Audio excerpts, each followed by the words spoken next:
Vamos a abrir nuestras Biblias en Juan capítulo 4. Hoy vamos a predicar e iniciamos este maravilloso capítulo, Juan capítulo 4. Y hemos titulado el sermón de hoy Agua Viva, que está basado en los primeros 14 versículos.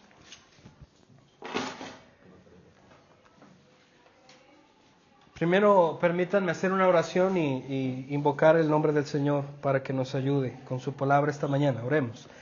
Padre Santo, venimos, Señor, delante de tu presencia y nos aferramos, Señor, a la persona de tu Hijo Cristo Jesús, a su obra preciosa,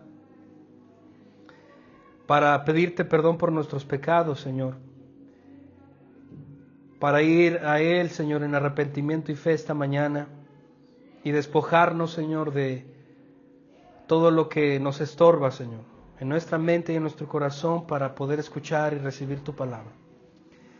Ven, Dios, a través de tu Espíritu Santo para que puedas tú ministrar nuestras vidas, nuestros corazones y que tu palabra, Señor, como lo predicamos todos los domingos y oramos, que dé vida, Señor, donde no hay vida, y de mucho fruto, Señor, en los corazones donde no hay fruto.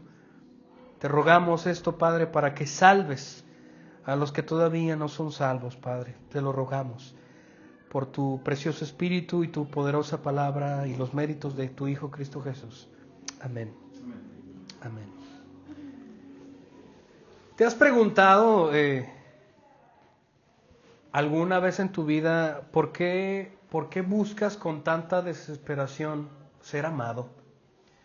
¿Te has preguntado por qué buscas ser aceptado? ¿Por qué buscas ser valorado? ¿Alguna vez? ¿Por qué hay gente que tiene como identidad su trabajo? El ser mamá. ¿Por qué hemos construido un propósito de vida que nosotros inventamos? ¿Por qué existen personas que cambian de vida, cierran ciclos? ¿Han visto eso, no? Cerrando ciclos en enero.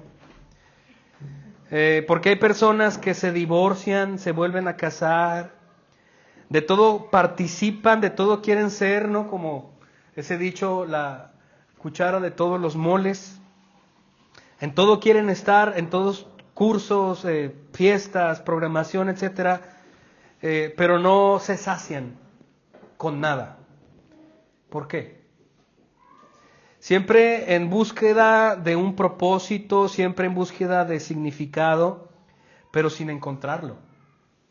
Vagando errantes por todos lados, creyendo que pueden ser satisfechos con algo, pero al final descubren que ese algo los vuelve a llevar donde iniciaron, para volver a comenzar otra vez su búsqueda. Una sed insaciable que no puede ser llena con nadie ni nada. ¿Alguna vez te has preguntado eso? ¿Alguna vez te has preguntado por qué necesitas aceptación y aprobación por los demás? Esta mañana, hermanos, vamos a ver otro diálogo que el Señor Jesús tiene con otra persona. En el capítulo 3 habíamos visto cómo el Señor le predica el Evangelio a un fariseo que tenía un problema de incredulidad. Y habíamos evaluado, hermanos, en el capítulo 3, cuando desarrollamos esta conversación que Jesús tiene con él, y vimos su problema y evaluamos la problema, que era una persona súper orgullosa, ¿sí? Incapaz, que no veía su necesidad de nacer de nuevo. Y ahora vamos a ver una conversación que Jesús tiene con una mujer. Vamos a leer los versículos, hermanos. Yo voy a ir leyéndolo y voy a ir predicando de esto hasta el versículo 14. Capítulo 4, versículo 1 dice: por tanto, cuando el Señor, está hablando el Señor Jesús, Juan, supo que los fariseos habían oído que él hacía y bautizaba más discípulos que Juan, aunque Jesús mismo no bautizaba, sino sus discípulos, salió de Judea y se fue otra vez para Galilea. Y él tenía que pasar por Samaria, hasta allí. Lo que nos quedamos al final en el capítulo 3, hermanos, fue que muchas personas al escuchar la predicación de Juan comenzaron a ir, ¿sí?, con el Señor Jesús al otro lado del Jordán, y llegaron los discípulos de Juan el Bautista para decirle: oye, tenemos un gran problema, tu popularidad, tu fama está disminuyendo y las personas, en vez de seguirte a ti, están yendo ahora con Jesús, y aparte está bautizando, con esa idea de que tienes problemas, Juan el Bautista. Y Juan, hermanos, les dice a sus discípulos las 5 razones de las cuales del por qué tienen que seguir a Jesús de una vez por todas. Al final Juan no se quedó con nadie, él fue arrestado, ¿sí? Como lo decíamos y como lo cuenta el Evangelio de Mateo, su cabeza fue cortada, fue arrestado, pero antes de eso, hermanos, todas las personas que le siguieron los encomendó al Señor Jesús. Y terminamos con ese pasaje. Al final Juan dice que Él es superior a todos y por lo tanto deben seguirlo a Él. Entonces aquí inicia Juan en este versículo hablando de esa misma popularidad que estaba creciendo del Señor Jesús. Noten cómo conecta nuestra traducción por tanto, versículo 1 del capítulo 4, por lo que estaba sucediendo en el capítulo 3 de la fama de Jesús, estaba creciendo por esa situación cuando el Señor Jesús, versículo 1, supo que los fariseos habían oído que Él hacía y bautizaba más discípulos que Juan. Sí. Y aquí Juan, hermanos, el apóstol, el versículo 2, aclara que el que bautizaba no era Jesús, sino sus discípulos. Versículo 3, salió de Judea y se fue otra vez para Galilea. Aquí hay algo interesante que probablemente no lo vemos a simple vista. ¿Por qué el Señor Jesús ahora sale, ¿sí?, de Judea para regresar a Galilea una vez más? Lo que nos señala Juan, hermanos, aquí es que lo que está sucediendo es que la popularidad de Jesús ya había llegado no solamente a la gente normal, sino a las autoridades de Jerusalén, en este caso los fariseos, ¿sí?, las personas que eran líderes espirituales de Israel o de Jerusalén. Y esto presentaba un problema, porque ellos iban a dar cuenta de la predicación del Señor Jesús, y de hecho, hermanos, la razón del por cual ellos crucificaron y mandaron a traicionar a Jesús por medio de Judas es por la predicación del Señor Jesús, porque Jesús predicaba que Él era Dios, que Él era el Hijo de Dios, y los fariseos se enfurecían con Él. Así que lo que el Señor Jesús hace es que cuando los fariseos se enteran de la popularidad creciente de Jesús, Él toma la decisión de salir de ese lugar porque todavía no era necesario un alboroto. Así que Él se va, Él sale de Judea para irse a Galilea una vez más, aunque el ministerio de Juan el Bautista ya estaba perfilado a desaparecer, ¿sí? Aún Él seguía bautizando y llevando a través de su predicación a todos los que le fueran posibles al Señor Jesús. El Señor Jesús, hermanos, como lo decía, no quería comenzar una revuelta antes de tiempo, así que decide salir de Judea para irse a Galilea. Mientras que Juan el Bautista comienza su declive, comienza a llevar todos a través de la predicación a apuntar a Cristo para que al final Él pueda quedarse solo. Versículo 4. Y Jesús tenía que pasar por Samaria. Ahora, es interesante, hermanos, porque ahora aquí Juan nos ha estado desarrollando en estos 4 capítulos una manera geográfica de cómo el Señor ha estado de Galilea al Jordán, ahora del Jordán a Galilea una vez más. Pero si ustedes han visto algunos mapas, ¿sí?, ustedes pueden ver que Galilea está hacia arriba, como si lo viéramos, está el mar, el Jordán, y en medio está Samaria. Y el Señor se encuentra abajo. Hay 3 lugares que Él va a pasar. Para llegar a Galilea, tiene que rodear Samaria e irse por el Jordán, lo cual representa más trayecto, más tiempo, más exposición al calor, más incomodidad, ¿sí? O pasar por Samaria, acortando el tramo, ¿sí? Entonces, es como si viéramos 3 lugares. El Señor Jesús está abajo y tiene que llegar arriba, pero va a pasar por Samaria. Y eso representa un problema para los judíos, ¿sí? Aquí en el versículo 4, quiero que noten cómo inicia Juan diciendo, y Jesús, cómo lo pone aquí el verbo tener. El Señor Jesús tenía que pasar por Samaria. No está diciendo Juan aquí, y el Señor probablemente podría pasar, o él podría, o sí, como una opción dejándola en el aire. No, aquí Juan está diciendo que él tenía un propósito soberano, hermanos. Aquí, Samaria, hermanos, es un lugar y está habitado por personas interesantemente con un pasado muy interesante también ligado al contexto de los judíos. Ahora, para llegar, hermanos, a esta situación del problema, del por qué representaba un problema pasar por Samaria, esta es la situación. Los judíos no se llevaban bien con los samaritanos. A pesar de que vivían cerca de la región, ¿sí?, y tenían contextos muy similares, los judíos se aborrecían entre sí. Los samaritanos y los judíos se aborrecían entre sí. Ellos no se podían ver, ellos no se podían hablar, ellos no convivían, ¿sí?, se repudiaban mutuamente, ¿sí? Entonces el Señor tenía dos opciones: irse por el Jordán y pasar más tiempo caminando bajo del sol, o ir por el corazón de Samaria, llegando por una ciudad, por un pueblito llamado Sicar. Pero lo que vemos aquí, por eso es que el verbo que utiliza el versículo 4, él tenía, es importante. El Señor Jesús, hermanos, tenía una cita soberana con una persona muy importante.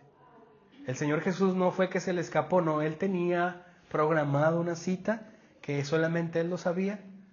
Esta persona importante no lo sabía, pero el Señor sí. Pero quiero hablar acerca del conflicto para que podamos entender el contexto de la conversación que el Señor tiene con esta persona samaritana. Y quiero que entendamos las razones generales del por qué los samaritanos y los judíos no tenían una relación buena, sino todo lo contrario. La relación entre los judíos, hermanos, y los samaritanos era muy mala, porque tenían una situación intensa en el contexto. Lo que pasó, hermanos, es que, voy a hablar un poquito de historia, no quiero sonar aburrido, pero si pueden ustedes en su casa leerlo, pero hay mucho dato histórico en esto.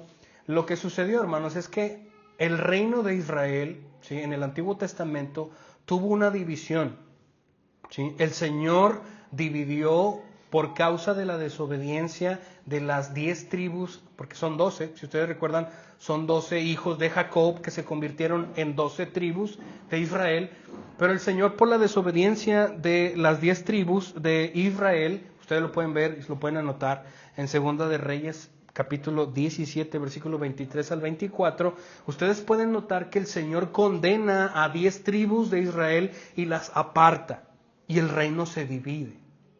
O sea, el reino que comenzó, ¿sí?, desde el principio, cuando salieron de Egipto, ¿sí?, ¿recuerdan? Y el Señor pacta con ellos en el Sinaí, y después de que Moisés muere, llega Josué, Caleb, y entran a Canaán, a la tierra prometida. Bueno, esas 12 tribus, después de pasar mucho tiempo y por el conflicto de la rebeldía contra el Señor decide disciplinar a 10 tribus, dejando a un lado solamente 2, las cuales son el reino sur y el reino norte. Las 10 tribus de Israel que fueron apartadas se conocían como Israel o el reino norte. Y Judá, ¿sí?, que Jerusalén, que fue el sur, el reino sur. Y estas son las que se mencionan cuando el Señor dice, cuando ustedes leen el Evangelio y dicen, y subió el Señor a Jerusalén, está hablando de esas tribus, de las 2 que quedaron, del reino sur, ¿sí? Y las demás desaparecieron, después de que el Señor, en esa disciplina, mandó a los asirios para que destruyeran Israel en el 722. Entonces el reino norte cae, ¿sí?, a manos de los asirios, y mucha gente israelita es llevada en cautiverio a Siria. Muchos, pero también quedan personas viviendo en la región. ¿Y saben cuál era esa región? Samaria. Entonces los samaritanos, hermanos, ¿sí?, hablando en este contexto, o los israelitas que fueron llevados en cautiverio a Siria, después el rey asirio manda, después de tiempo, a babilonios, a muchas personas que estaban, que ya habían sido conquistadas por el reino asirio para que habitaran la ciudad de la cual habían sacado a los israelitas, Samaria. Entonces, ¿qué representa eso? Lo que representa es que las 10 tribus de Israel, el reino norte, había sido llevada a Siria en cautiverio, pero habían quedado habitantes israelitas allí. Entonces el rey asirio manda a que habiten, pero ya no son israelitas, ya son babilonios, son asirios, son de otras tribus paganas. ¿Y qué es lo que sucede? Regresan a Samaria, o más bien llegan a Samaria, pero llegan extranjeros y comienzan a casarse judíos con extranjeros. Y de ahí nacen los samaritanos. Los samaritanos vienen a ser judíos mezclados, es una raza mixta entre judíos, sangre judía, pero también sangre pagana o sangre asiria, babilónica de los tiempos que había allí. Ese es el primer problema. El segundo problema general que también podemos ver en el contexto del por qué hay un conflicto entre samaritanos y judíos es que al mezclar no solamente las sangres, también se mezclaron las ideologías de las deidades. En otras palabras, no solamente ellos se mezclaron y tuvieron otra raza mixta, sino que también trajeron sus deidades. El paganismo y el politeísmo llegó, ¿sí?, a Samaria, y los judíos que adoraban a Yahweh, a Jehová, mezclaron, como se casaron con ellos, empezaron a mezclarse, ¿sí?, las ideologías de la práctica religiosa. En otras palabras, los samaritanos, ahora esos nuevos matrimonios y esos hijos crecían con una mentalidad de adorar a dioses paganos y también a Yahweh al mismo tiempo. Entonces, esto creó una dificultad sobre los judíos del reino del sur, que era que ellos no los veían a ellos como realmente israelitas, sino que los veían como paganos. Ustedes no son de Israel, ustedes no pertenecen a nuestro pueblo porque adoran a otros dioses, tienen otras prácticas, etc. Entonces, la cultura hebrea israelita del reino norte comenzó a cambiar, los samaritanos. Y otro conflicto también más grande en esta situación, yo sé que es un poco aburrido lo que estoy diciendo, pero ustedes pueden leerlo en Esdras capítulo 4, versículo del 1 al 3, la historia cuando Judea, el reino sur, cae, porque también los dos reinos caen, ¿sí? Israel cae en el 722 y después cae en el 588 Judea, el reino del sur, ¿sí? Y también pasa lo mismo. Son llevados, etcétera. Pero después de mucho tiempo regresa Nehemías y Esdras a reconstruir Jerusalén otra vez. ¿Han escuchado esa historia? Donde reconstruyen el templo, etcétera. ¿Sí? Y en el capítulo 4 lo podemos ver más detallado, versículo 1 al 3, que ellos regresan. Pero aquí vemos una situación. Los samaritanos, los del reino norte, ya tenían, ellos llegaron primero después a reconstruir sus ciudades, Samaria, etcétera. Y cuando se enteraron que los judíos iban a regresar una vez más a Jerusalén a reconstruir su ciudad, encomendados por Nehemías y Esdras, ellos quisieron ofrecerse para ayudar y reconstruir el templo de Jerusalén, pero con esa idea de nosotros también adoramos a sus dioses. Somos amigos, ¿sí? Somos como mezclados, yo sé que somos mezclados, pero también adoramos a Yahweh. Y vemos ahí la narrativa en Esdras 4, del 1 al 3, que Esdras y Nehemías los mandaron por un tubo. No, ustedes no tienen nada que ver con nosotros, váyanse de aquí. Y eso comenzó a calentar también el contexto de la enemistad.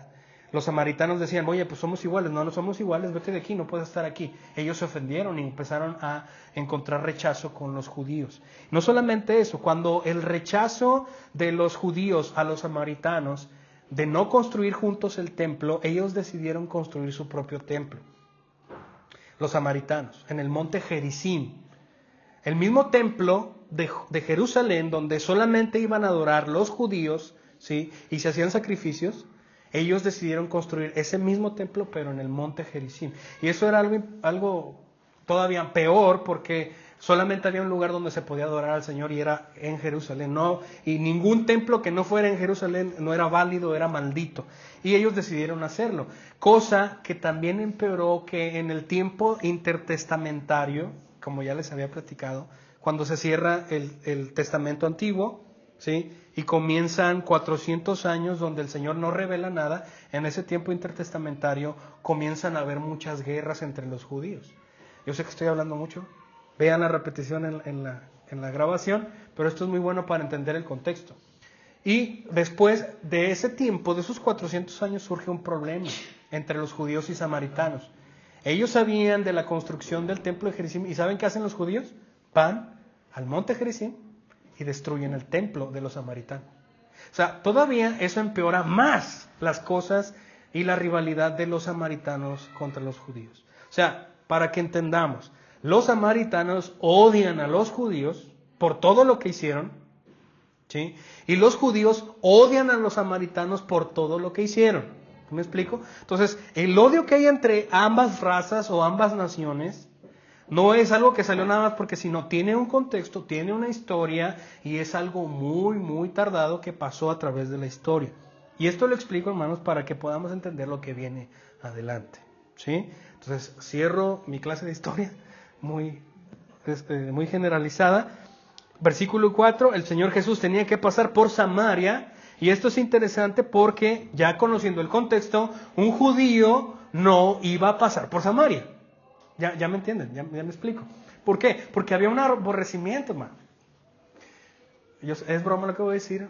Es como cuando alguien va a comprar comida y se sienta en una mesa y alguien trae la camisa de la América, ¿no? No se crean, no se crean. Mi cuñado le va a la América y yo lo respeto mucho.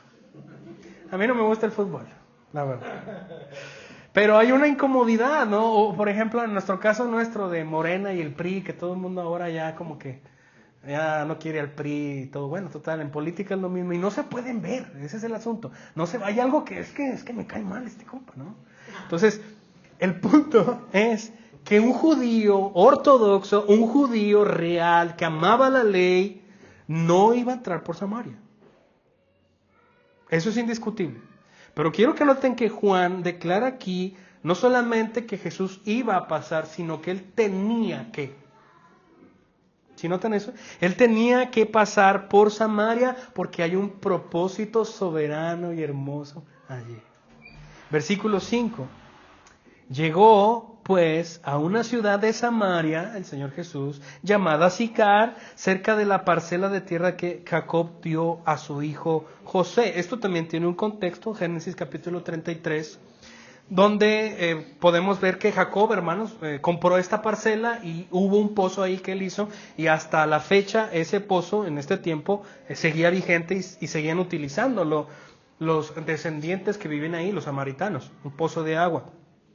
Entonces, quiero que noten esto, el Señor Jesús en ese tiempo, como sabemos, no había carros, no había la única manera de transportarse era en caballos, en carretas o caminando, y comúnmente era caminando porque la gente era de escasos recursos, eso era más normal, la gente no tenía dinero, así que el Señor Jesús y sus discípulos viajaban caminando, y llegaron a Samaria, a Sicar, es la provincia o la parcela, donde está el pozo de agua, que ahorita va a salir de Jacob, versículo 6, y allí estaba el pozo de Jacob. Entonces Jesús, cansado del camino, se sentó en el pozo, junto al pozo.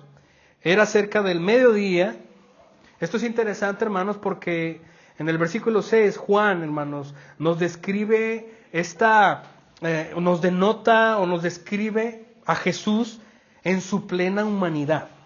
Él era 100% hombre.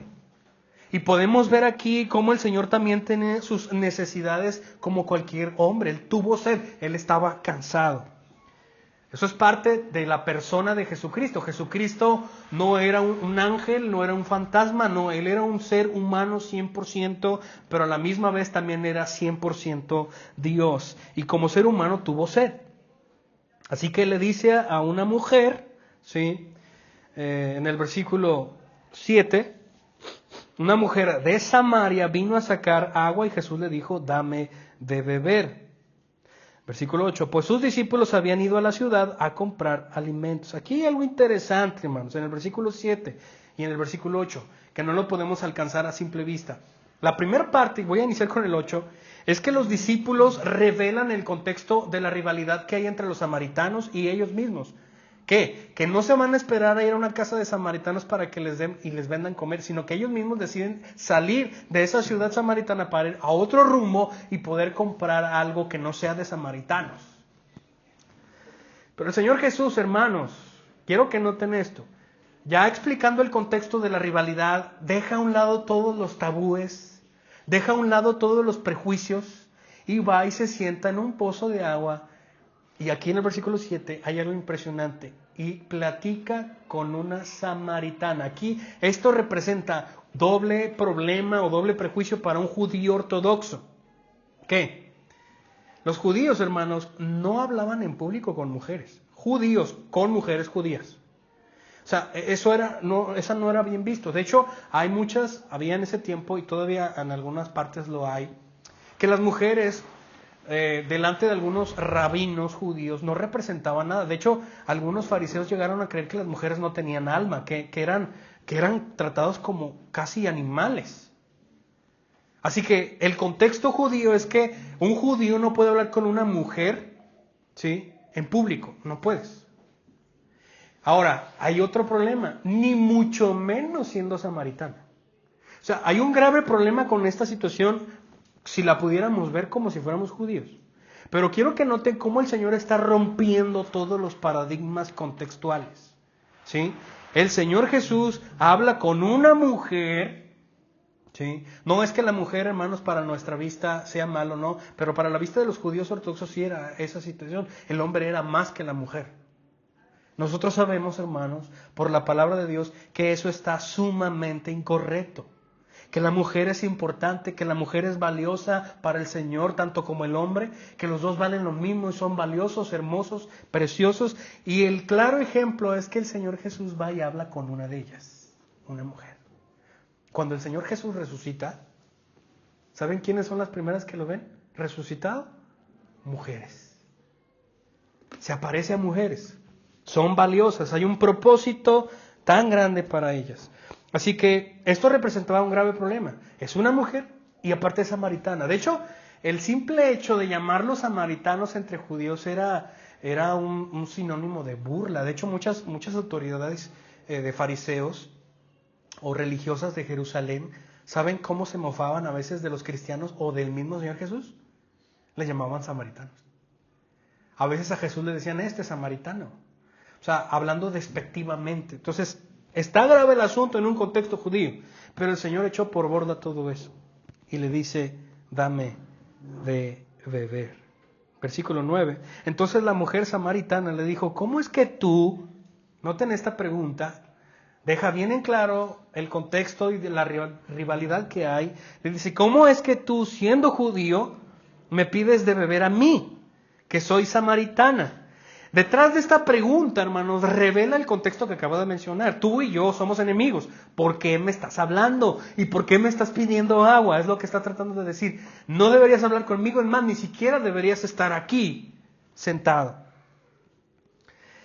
Porque los judíos, dice Juan aquí en esta traducción, no tienen tratos con los samaritanos. Versículo 10, Jesús les respondió, si tú conocieras el don de Dios, ¿y quién es el que te dice, dame de beber? Tú le habrías pedido a él y él te hubiera dado agua viva. Ahora, esto es grandioso, esto es tan profundo y esto también trae un recuerdo acerca de la conversación que hubo con Nicodemo. Si ustedes recuerdan un poquito la dinámica que el Señor Jesús desempeñó cuando Él le predicó el Evangelio a Nicodemo, es que el Señor Jesús empezó a cambiar, ¿sí?, el rumbo de la plática. ¿Sí recuerdan? En el capítulo 3, cuando Nicodemo va y le dice, oye, yo sé que tú eres de parte de Dios, yo sé que tú eres un profeta grande, que Dios te envió como maestro, y el Señor, ¿qué hace? Va directamente al corazón de Él. ¿Recuerdan? Él no espera ser adulado, Él no espera ser reconocido, a Él no le interesa eso, Él quiere su corazón. Y el mensaje urgente que el Señor quiere pasarle a Nicodemo es, tienes que, ¿qué?, nacer de nuevo. Y el Señor Jesús va a repetir casi la misma dinámica con esta mujer. La pregunta inicial es, ¿por qué me hablas? Yo soy samaritana, tú y yo no nos llevamos, ¿qué estás haciendo aquí? Y el Señor le dice, dame de beber, y ella le contesta eso. Y en el versículo 10 el Señor le responde, si tú conocieras. Si tú supieras, dice una canción, ¿no? ¿Quién la canta? ¿Quién? Ah, Don Miguel. Todos los que traen ahí en Spotify. La respuesta del Señor, hermano. Oiga, no les puedo dar un chascarrillo porque empezamos todos. Bueno, la respuesta del Señor centró el diálogo en la mujer, como lo hizo con Nicodemo. Hermanos, comúnmente tener una amistad con alguien que es muy directo es muy incómodo. ¿Alguien tiene un amigo así? Que yo he conocido personas, y esto a veces hasta me da risa porque yo soy la otra persona, que va de las circunstancias vergonzosas o de confrontación. ¿Han conocido eso? Que no le gusta la confrontación. Sabes que la regaste, sabes que si alguien te dice algo regañándote tiene razón, pero no quieres ser confrontado. No solamente por tu orgullo, sino porque hay temor, hay vergüenza, detrás de eso obviamente está el orgullo, como le decía, pero hay gente que va de la confrontación. Pero por otro lado, hay personas que les gusta la confrontación. Creo que yo soy esa segunda persona. Los que me conocen un poquillo. Y también yo mismo soy a veces muy rudo conmigo mismo. Está bien, no pasa nada. Pero el asunto es que el Señor Jesús no desaprovechaba el tiempo. La gran diferencia abismal de los que somos confrontativos es que el Señor confronta con un inmenso amor, mientras que uno tiene que aprenderlo. La respuesta del Señor, hermanos, se centró en ella. Cuando la conversación comenzó, noten esto, él era quien tenía sed. Va y se encuentra con la mujer y le dice, dame de beber. Él tenía sed. ¿Sí? Cuando la conversación inicia, el Señor Jesús se presenta diciendo, dame de beber. Él era el quien tenía sed y ella quien tenía el agua, ¿cierto? Porque ella fue a sacar el agua. Pero ahora, en esta conversación, en lo que acaba de decir, si tú conocieras el don de Dios, le pedirías de beber y Él te daría agua viva. Ahora Él habla de como si Él tuviera el agua y ella tuviera sed. Si notan esto, cambió. Él está hablando de ella. El Señor llega, tengo sed, dame de beber, y ella le dice, tú no y yo no nos podemos relacionar. ¿Cómo es que me hablas? Y el Señor le dice, si tú supieras quién soy yo, le pedirías de beber agua viva. Y cambia la circunstancia. Ahora el Señor en esta introducción de este diálogo deja ver muy claro que el que tiene sed no es Él. Si saben de lo que me estoy refiriendo o lo que el Señor está refiriéndose. Ahora el que deja muy claro quién tiene sed es ella. Él habla como si Él tuviera el agua y ella como si tuviera la sed. La respuesta de la mujer, hermanos, refleja su confusión. Y es obvio, hermanos, como Nicodemo, cuando dice, ¿cómo es que yo puedo, siendo viejo, nacer de nuevo? Eso no lo entiendo. Y ella dice, pero ¿cómo vas a sacar agua si ni siquiera traes balde? No traes herramientas para sacar. Ella no entiende, una vez más. Hermanos, esto no es algo que tenga que ver con que no somos inteligentes, sino que el Señor Jesús, hermanos, quiero que noten esto, su manera de conversar con las personas no era algo normal.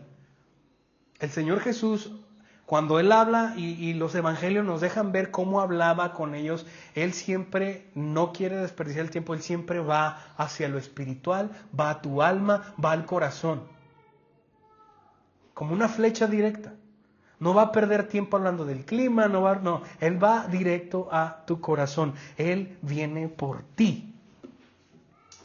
Si tú crees que estás desamparado y que estás sola en el mundo, solo en el mundo, no, Él te está buscando, te va a encontrar y te va a hacer suyo. Pero ella no entiende. Le dice, Señor, no tienes con qué sacar y el pozo es hondo. El Señor estaba hablando, hermanos, obviamente, de realidades espirituales. No estaba hablando de una sed literal, sino de la necesidad del alma. Estaba hablando de la sed espiritual de ella. Y esto nos deja ver muy claro, hermanos, porque hay un principio que vamos a recalcar en esta serie, porque van a ser algunas partes que vamos a seguir hablando de esto, porque está muy largo el capítulo. Pero lo que deja ver muy claro, hermanos, el primer principio que debemos entender, y si lo puedes anotar, anótalo, es que todo ser humano que ha pisado este planeta tiene sed. Todos. Su alma está sedienta. Todos. Todos tenemos sed. Así que esa parte de conocer, el Señor Jesús le dice a la mujer, si tú supieras quién soy, si tú supieras y tú conocieras el don de Dios, esta declaración, el don de Dios, obviamente está hablando acerca de la única salvación en toda su plenitud. Él está hablando de la salvación que perdona sus pecados y la capacidad de desear vivir una vida para la gloria de Dios en obediencia. Voy a decirlo otra vez. El don de Dios encierra únicamente la salvación de la ira de Dios, ¿sí? Capacitándote para vivir pleno en Él, en obediencia y para la gloria de Dios. Hermanos, cuando nosotros somos convertidos por la gracia de Dios en el poder del Espíritu, comienza a transformarse nuestra búsqueda, nuestra voluntad. Cuando no tenemos a Cristo, nuestra voluntad busca satisfacernos y buscamos nuestra gloria. Y una vez más, los que hemos estado en la escuela dominical, ¿qué es lo que Satanás le dijo a Adán? Van a ser como ustedes, van a ser sus propios dioses. Las personas que no tienen a Dios en su vida son sus propios dioses. Ese es el corazón del pecado, ¿sí? Y viven para sus deleites, viven para su gloria, viven para su ego.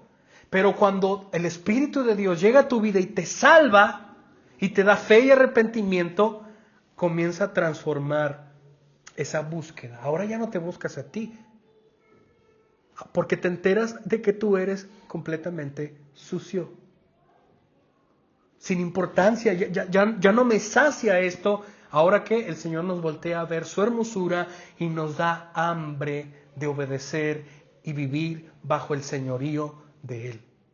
Hermanos, eso es grandioso, eso es impresionante, de cómo yo vivía para mí, pero ahora yo tengo la necesidad, el hambre, la sed de buscar las cosas del Señor y someterme a su señorío. Yo quiero hacerlo, necesito hacerlo.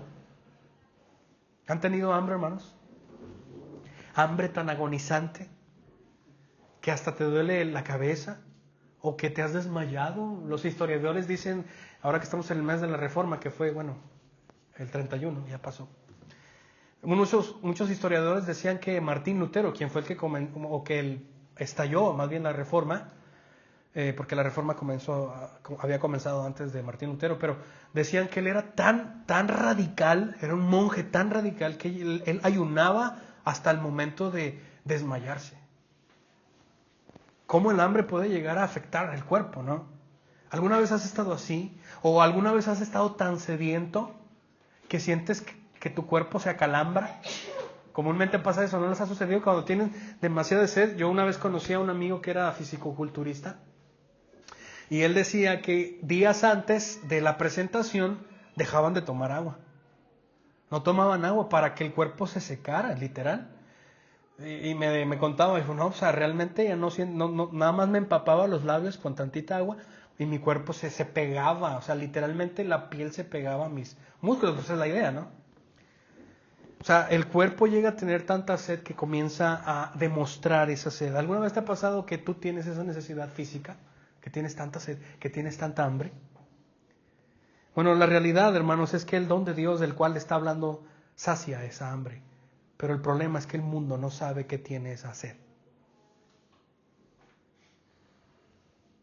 La parte que debemos entender, hermanos, es que todo mundo, como lo dije ahorita, nace con una sed en su alma.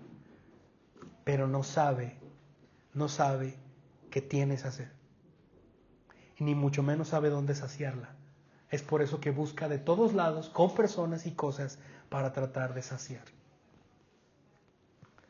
Es la obediencia, es el gozo por vivir la gloria de Dios. Nuestra sed en nuestra alma, hermanos, es saciada por la gracia de Dios y satisfecha en vivir para su gloria. Si tú conocieras el don de Dios y quién es el que te dice, dame de beber, tú le habrías pedido a Él y Él te hubiera dado agua viva. Hermanos, cuando nosotros realmente se nos es quitado nuestra ceguera para contemplar la gloria de Dios, hermanos, lo que sigue es, yo quiero ir con ese Señor. Yo no sé cómo pasó, pero yo quiero más de Él. Por eso es que los salmos, como lo veíamos los miércoles, hay un salmo, el salmo que habíamos visto, el Salmo 42, como el siervo brama, grita por las corrientes de las aguas, decía David, así que clama mi alma por ti. Hermanos, ver la gloria de Dios y entender la gloria de Dios y ser transformado por su gloria es como una droga que no te lo puedes sacar de tu mente, no lo puedes sacar de tu vida, siempre estás pensando en Él y necesitas su palabra. En esta semana yo recordaba, hermanos, y yo por un lado sentí en mi mente que el Espíritu de Dios me llevaba a eso y me decía a mí mismo, necesito la palabra de Dios, estoy agonizando, necesito la palabra de Dios. ¿Te ha pasado también que cuando no oras lo suficiente y no lees la palabra de Dios, te empiezas a enojar más rápido? Y te das cuenta, oye, necesito orar, ya la ando regando. Me pasa muy seguido, hermanos. Así que la gran diferencia del por qué ella no entiende es que ella no conoce. El Señor le dice, si tú conocieras, eso implica que todavía no lo conoce. Pero en el diálogo que vamos a ver en las siguientes semanas va a cambiar la situación. Versículo 11, ella le dijo, Señor, no tienes con qué sacar el agua del pozo, y aparte el pozo está demasiado hondo. ¿De dónde pues tienes esa agua viva? La mujer, hermanos, no entendía de lo que Jesús estaba hablando, ella lo estaba viendo de una manera literal, tal como Nicodemo, nacer de nuevo. ¿Cómo voy a...? No está hablando literal, Él está hablando de tu alma, Él está hablando de tu espíritu. Versículo 12, ¿acaso eres tú mayor que nuestro padre Jacob? Noten cómo la rivalidad una vez sale allí. Judíos, samaritanos, nosotros los samaritanos somos mejores que ustedes. ¿Acaso tú eres mayor que nuestro padre Jacob, que nos dio el pozo, del cual bebió él mismo y sus hijos y sus ganados? La mala interpretación, hermanos, se combina con la ironía de que la mujer estuviera equivocada dos veces. La samaritana estaba equivocada doblemente. El agua viva que Jesús ofrece no proviene de un pozo común y corriente. Y la otra equivocación es que Jesús, de hecho, es mucho más grande que Jacob, el patriarca. Así que ella todavía no entiende esas dos cosas. Esa agua de la cual está hablando el Señor Jesús no es agua normal, ni siquiera es literal. Está hablando de su gracia que transforma tu vida. Jesús le respondió, versículo 13, todo el que beba de esta agua volverá a tener sed. Pero el que beba del agua que yo le daré no tendrá sed jamás, sino que el agua que yo le daré se convertirá en él en una fuente de agua que brota para vida eterna. Hermanos, esta declaración es tan impresionante porque en el versículo 13 le dice a la mujer, todo el que beba del agua que está sacando va a volver a tener sed. Hermanos, esto es impresionante y por eso preguntaba al inicio si tú te has sentido así en algún momento. O te has preguntado, ¿por qué te afanas tanto en ser aceptado por el círculo de amistad que tienes? ¿Por qué te importa que te inviten a las fiestas de tus amigos? ¿Por qué te importa y buscas ser amado por tu cónyuge o por tus amigos? ¿Por qué quieres aprobación? ¿Por qué? ¿De dónde viene eso? ¿Por qué buscas saciedad en cosas y en personas? Hay personas que solamente viven para ser mamá, ¿sabías? No está mal el hecho de ser mamá, pero cuando lo transformamos en nuestra identidad, ahí es un problema. Hay gente que, por eso cuando sus hijos crecen y se casan, se divorcian porque ya no saben vivir juntos. O las que ya no están con sus maridos o los esposos, Ya no tienen propósito de vida. Mi hijo se casó, ya no sé qué hago en este mundo. ¿Por qué buscamos a personas o a cosas, ya sea trabajo, ya sea salir de vacaciones, viajar, dinero, etcétera, para sentir que tenemos vida y propósito? ¿Por qué? La realidad, hermanos, es que el ser humano fue creado para tener un propósito. Fue creado para relacionarse con el Dios soberano, y cualquier cosa que no esté a ese nivel nunca va a estar saciado. Nunca. Nunca. Es por eso que hay gente, hay de grados, pero todos manejamos una insatisfacción de la vida, hermanos. Se han entrevistado, han dicho personas multimillonarias diciendo que el dinero no da la felicidad. Lo he tenido todo. Es más, ¿saben quién dijo eso? La persona más inteligente y la persona más rica del universo, de la historia del ser humano, dijo: vanidad de vanidades, todo es vanidad.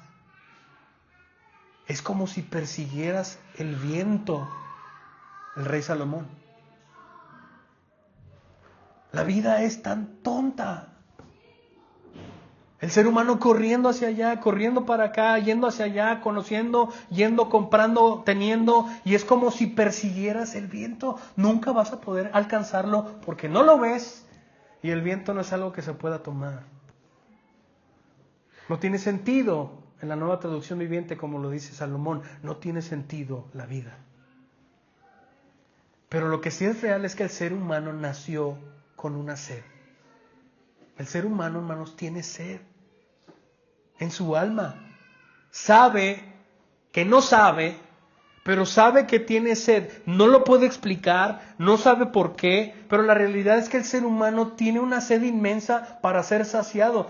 ¿Por qué, hermanos? ¿Por qué los hijos que no crecen con sus papás anhelan tener a sus papás?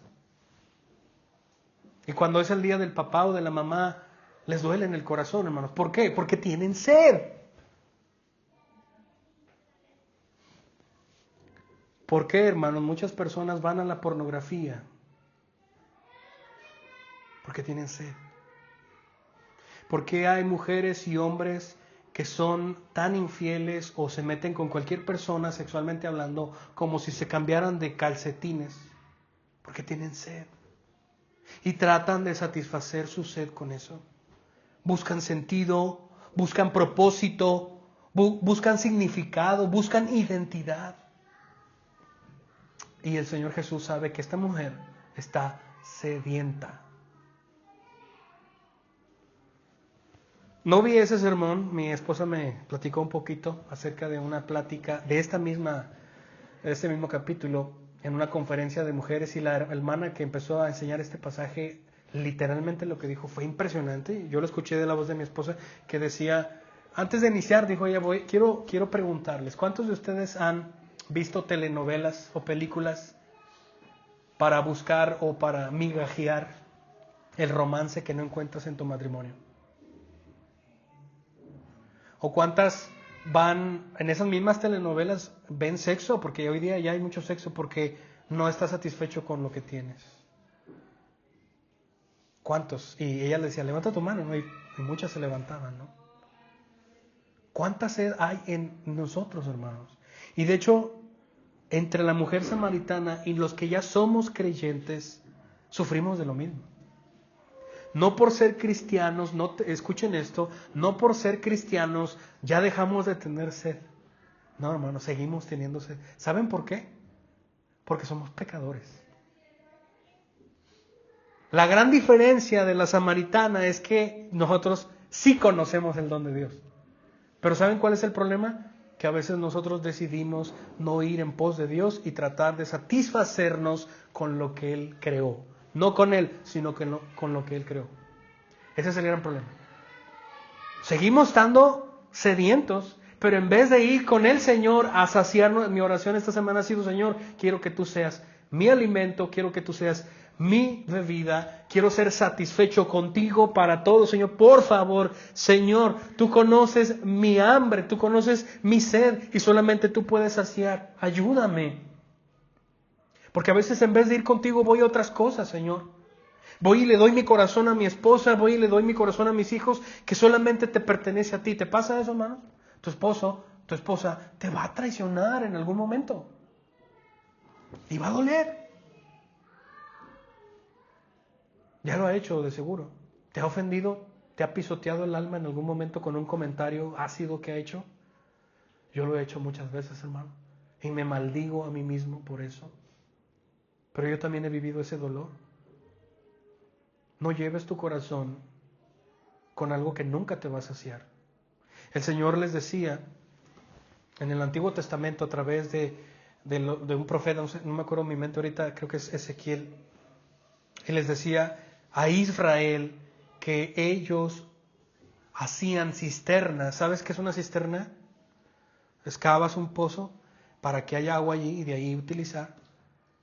Hacen cisternas agrietadas, dice, que no pueden retener agua en vez de venir al agua viva.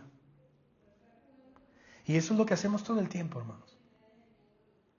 Creamos nuestras propias cisternas que sabemos que están rotas. Una cisterna rota no sirve para nada, porque no retiene el agua se va a drenar, va a salir, ¿verdad?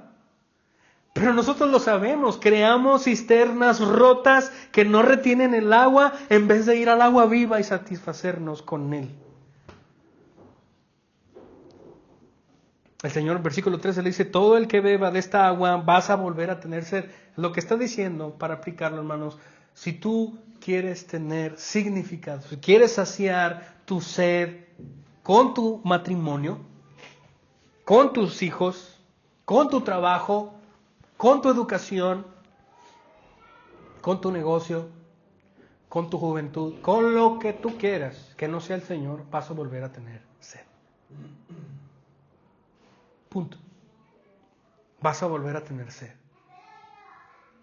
Versículo 14 y final. Pero, y ese pero es glorioso, porque si no hubiera ese pero, hermanos, estuviéramos en dificultades graves. Pero el que beba del agua que yo le daré, bendito sea nuestro Salvador Jesús, no tendrá sed. ¿Cuándo? Jamás. Nunca. Sino que el agua que yo le daré se convertirá en él en una fuente de agua que brota de vida. Hermanos, no solamente él va a saciar nuestra desesperada y agonizante sed que tenemos todos, sino que él nos va a dar más. Su gracia, hermanos, es así. ¿Sabes? Lo que él está hablando literalmente es que él no solamente te va a sacar del infierno que tú y yo merecemos. No solamente él te va a perdonar, hermanos, porque realmente tú y yo no merecemos que nos perdonen, pero él nos va a perdonar y nos ha perdonado por causa de su hermoso Hijo. No solamente va a hacer eso, ya lo hizo para los que lo tenemos, sino que él nos va a dar vida. ¿Para cuánto? ¿5 años? No, para siempre. ¿Para qué? Para que estemos con él, disfrutando de él por siempre. Por eso es que él dice, agua viva. De él va a correr agua viva eterna. Va a haber saciedad para siempre, hermanos. ¿Te puedes imaginar un estilo de vida donde no tengas necesidad de nada? Donde el temor por la enfermedad o el temor de la muerte desaparezca. Y no te tengas que preocupar por el mañana. ¿Te puedes imaginar eso, hermano? Donde no hay ansiedad, no hay depresión, no hay temor, no hay mentira, sino plenitud constante. Como si un vaso de agua siempre estuviera lleno. Y no solamente lleno, sino que el agua esté rebosando, cayéndosele. ¿Te puedes imaginar tanta saciedad? En nuestro plano natural humano no podemos, hermanos. De hecho, cuando llegamos a la saciedad de alimentos, paramos. Y a veces, ¿qué es lo que sucede? Hasta nos dan ganas como de, "Ay, no debí de haberme comido esa concha de chocolate porque..." ¿no? Tenemos problemas con la saciedad de este lado de la gloria, pero en la eternidad no será así. Saciedad por siempre. No tendrás sed jamás. y de él se convertirán y habrá una fuente de agua que brota para vida eterna. Yo preguntaba al inicio, hermanos, ¿por qué hay gente que en todo esto, en todo está y todo hace, pero al final del día se siente tan vacía? Es porque todos, hermanos, todos tenemos sed, todos estamos sedientos de Dios, pero no lo sabemos. Allá afuera, hermanos, hay personas que se sienten tan vacías, a pesar de que tengan todo. Que se sienten tan solos y solas, a pesar de que están acompañados. Pero no saben por qué. Y se meten a estudiar, se meten a investigar, conocen más gente, tratan de preguntarle a ChatGPT por qué se sienten así, leen libros de psicología, van a terapia, van con el psicólogo tratando de investigar por qué se sienten así. ¿A poco es toda la vida esto? ¿A poco es todo esto ya? ¿No hay nada más que esto? Hay mucha gente desesperada, hermanos, para que tú vayas y le hables de esta agua viva. Ellos no saben por qué tienen sed, pero sí saben que tienen sed. Sí saben. Ve y predícale a alguien esta semana. Proponte esta semana hablarle a alguien, oye, ve a la iglesia, ven conmigo a la iglesia. Dios te puede transformar y puedes vivir en plenitud en Él. Ora por alguien. Y si tú estás aquí ahorita sin Cristo y tienes sed, aquí está el agua viva que te puede saciar para siempre. Porque es innegable esto. Si tú no tienes a Cristo en tu corazón, tú estás sediento. Tú estás sedienta y nada te puede saciar. Buscamos ser amados, hermanos, buscamos ser valorados, tener propósito, buscamos adorar e idolatrar, porque esa es nuestra búsqueda. ¿Sí sabías que somos una fábrica de ídolos?